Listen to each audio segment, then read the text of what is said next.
जिसके घर के अंदर गणेश जी की पूजन होती है उसके कार्य हमेशा निर्विघ्न रूप से संपन्न होते हैं। प्रथम पूज्य देवता कहलाए हैं। प्रथम पूजन किनकी? गणेश जी की होती है। कैसे हुई? गणेश जी कहते हैं एक बार महादेव ने कहा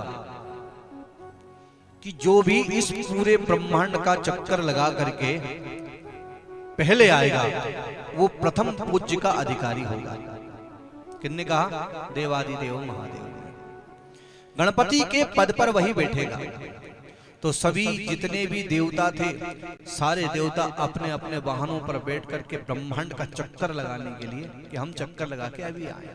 तो जिसके पास जो वाहन था उससे भागा।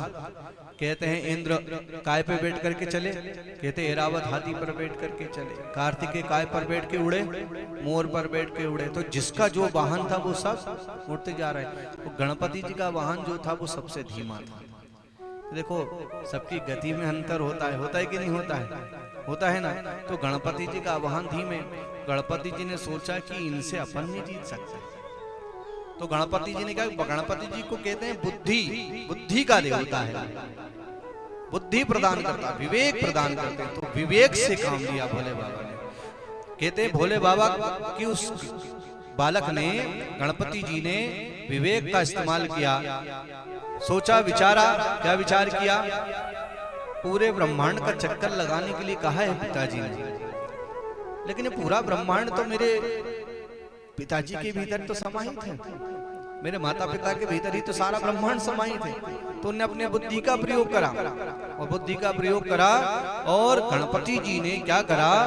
कहते हैं महादेव को और गौरा मैया को बिठा करके बढ़िया वहीं पर चक्कर लगाया।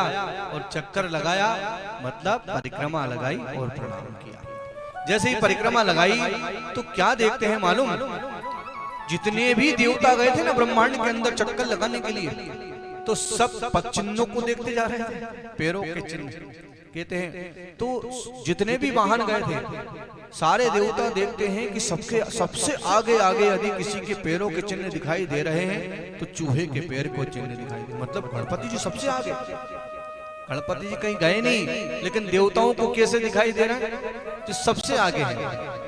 काय से? क्योंकि यहाँ पर उन्होंने अपने माता पिता के ही परिक्रमा लगाई और प्रणाम करा। भोले बाबा पिताजी, मैं ये जानता हूँ अच्छी तरह से कि पूरा ब्रह्मांड, पूरी सृष्टि आपके माता पिता के भीतर ही समाहित रहती है, इसलिए मैं परिक्रमा मैंने पूरी कर दी। तो भोले बाबा प्रसन्न हो गए और भोले बाबा ने कहा कि जो सच में बुद्धि और विवेक तेरे अंदर है, आज से मैं तुझे गणपति के पद पर अभिषेक करता हूँ। तब से गजानन गणाध्यक्ष हो गए। बोलो गजानन सरकार की जय।